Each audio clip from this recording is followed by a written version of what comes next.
This is News Today with WDW News Today. I'm Tom Corliss of WDWNT.com, coming to you from Las Vegas, Nevada, because tomorrow is the grand opening of Universal Horror Unleashed, the HHN spin-off permanent year-round installation here in Vegas. And for our sister channel, Universal Parks News Today, we're here covering that. Please go check out that channel, give it a subscribe and a like, and like some videos. Check it out if you're not subscribed, not over there already. We'll be posting lots the rest of this week from Horror Unleashed. But back to the Disney stuff. Please like this video, subscribe, and hit the notifications bell to make sure you never miss the latest from the Disney theme parks all around the world. But here now the news for August 13th, 2025. We're going to start with Destination D23. With just 2 weeks left to go, Disney has announced all the panels that will be a part of that event at Coronado Springs at the end of the month. Of course, people are up in arms because there is not a dedicated Disney Parks panel for announcements on the slate of panels and presentations for this event. It is worth noting some Destination D23 events through time have had such a panel or a presentation from Josh Tomorrow in some years, but I would say a majority of Destination D or just Destination D23 events through time have not. It has not been a consistent thing. Of course, D23, the Ultimate Disney Fan Event, formerly known as the D23 Expo, that is a consistent every single time thing. But in these off years for the Expo, we get Destination D, and that has never been a guaranteed part of it. It's been, I think the last two had it. That's where we got like the announcement of the Country Bear Musical Jamboree, some updates to the Tropical Americas project, etc. Now, that being said, there is a panel about Disney villains that says it will tell us about the future of Disney villains at the experiences around the world. We are led to believe we are going to get some updates on the Villains Land coming to the Magic Kingdom. Will we get updates on more? I don't know. I've seen some comments, some people given some thought here, and I totally agree. Someone said, what else do you want them to announce right now? There are all these lands in development, and actually not even development anymore. Several of them are under construction.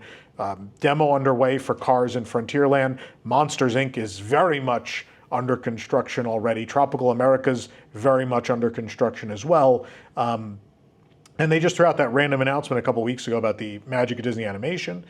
There are a lot more of those little projects, which some have called, some at Walt Disney Imagineering have referred to as singles and doubles, as for the size in comparison of those projects. We do expect more of those sometime this month. Now, there is a Walt Disney World Summer Press event next week, and then the week after there's Destination D23. Between those two, we're definitely going to hear some new things, and we for sure are getting updates on several of those larger projects. So I don't want people to freak out that, oh, there's no panel at D23. The weirdest thing I've seen those people, I've seen people saying like, oh, I wasted $300 going to this event now. Why? Why? You paid $300 to sit in a room and hear them announce attractions? That's not what Destination D23 is. These events are supposed to be like a learning opportunity for Disney fans. My favorite memories of Destination D events is there was one where Tony Baxter took us scene by scene through Mark Davis's Western River Expedition, or was it Tony? I think Tony did that. Someone did it. And then for sure Tony took us through what Discovery Bay would have been if that was built at Disneyland. Those really cool, like, unearthing new concept art and stories and telling the tales of things that never happened or things that have happened is kind of what Destination D23 is about, and less what D23 Expo or D23 the Ultimate Fan Event is about. So I think they're trying to delineate that again. I think there were two Destination D23s where they did announce some smaller park stuff, and they've decided it's best to separate because it's hard enough to announce 15 some odd new attractions every 2 years, never mind every one. So in order to keep the strength of D23 next year, I don't think there's much to announce this year other than some smaller projects in the immediate future. But stay tuned. I believe before the month is out, we're going to know a lot more about things already happening that we know are happening, and a lot more about, and we're going to hear about some things we didn't know were happening at all. So I'd say stay tuned. Even more Halloween decorations have popped up at the Magic Kingdom, including updates to the Mickey flower bed, the town square scarecrows are back, Mickey jack-o'-lantern wreaths up and down the street, and more as the first Halloween party of the year draws near. Past the entry gates in front of the Main Street train station, the Mickey flower bed is now ready for Halloween. Mickey's depicted wearing a mask, and scattered around him are black bats hidden between the green foliage. In the flower beds of Town Square are the scarecrows dressed up like characters of Main Street, USA. There's a scarecrow in a red band uniform carrying a baton. Each scarecrow has a jack-o'-lantern head carved with a unique expression, and the plants situated around them are also autumnal colors, and there are additional pumpkins at their feet.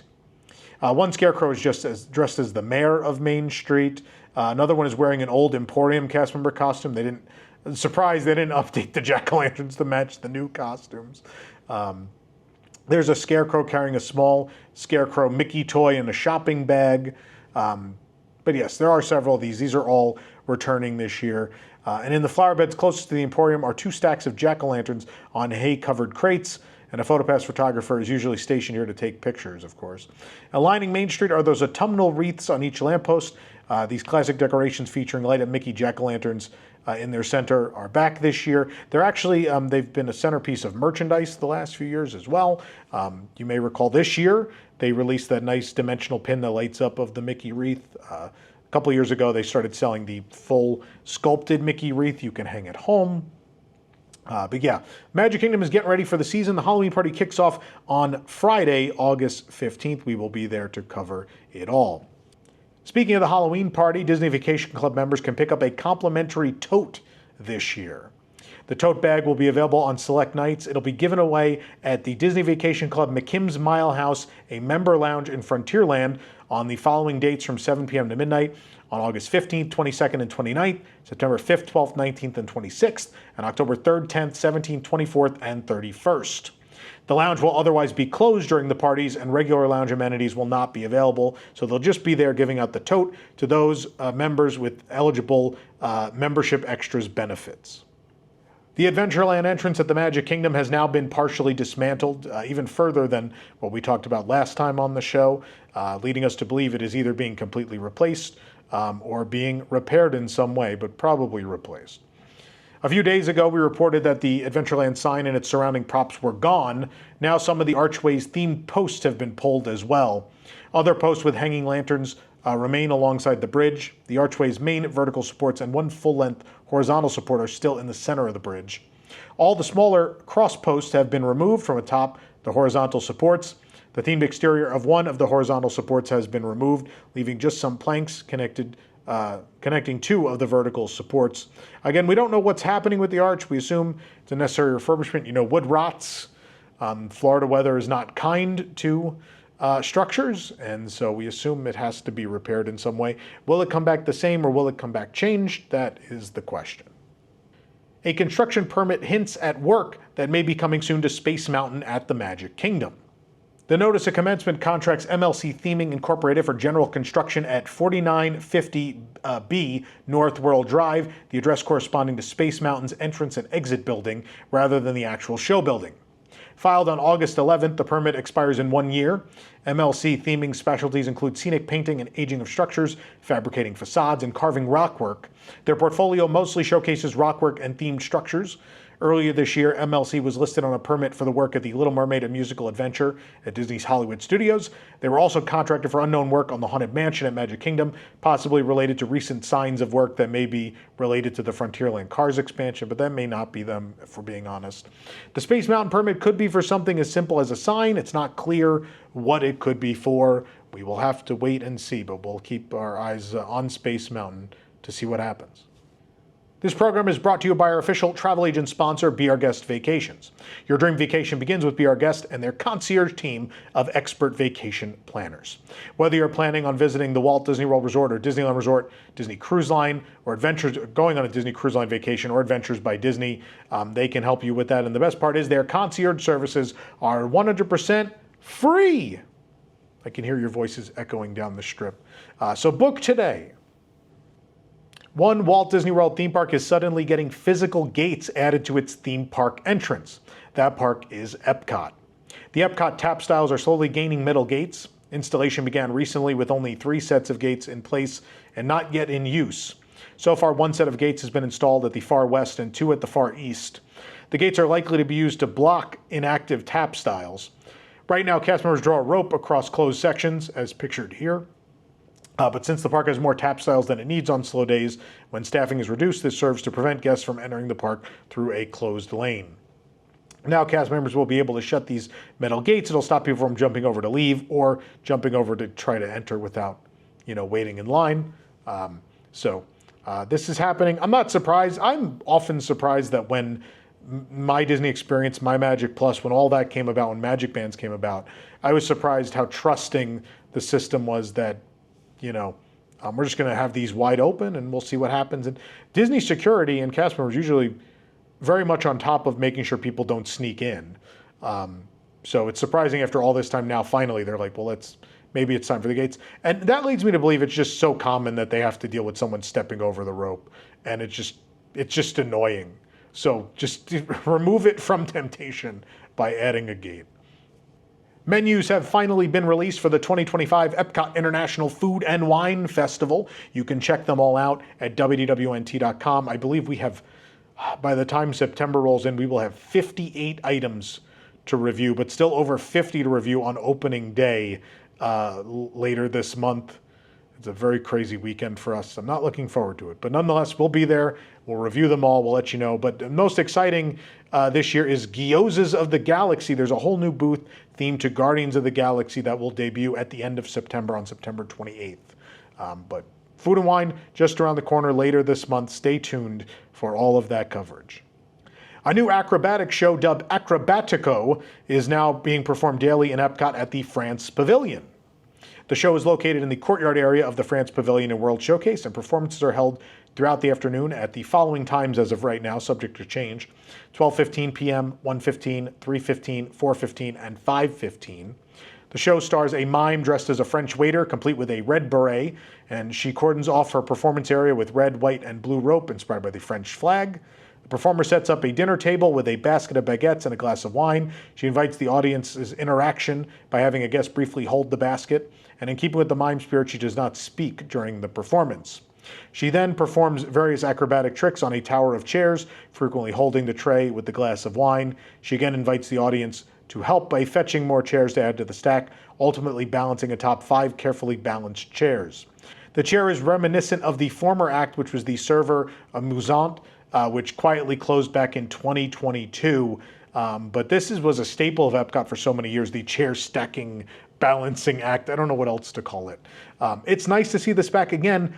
Coming off a Cool Kid Summer, I think it is clear Disney management has seen how important entertainment is, and especially atmospheric entertainment to guests. And we see another act restored to EPCOT, and that makes me very happy. That's great. Look, Chair Magnet Act, not my all-time favorite EPCOT group of all time, but live entertainment is great to see. It brings the park to life, and I'm very happy to see another act return.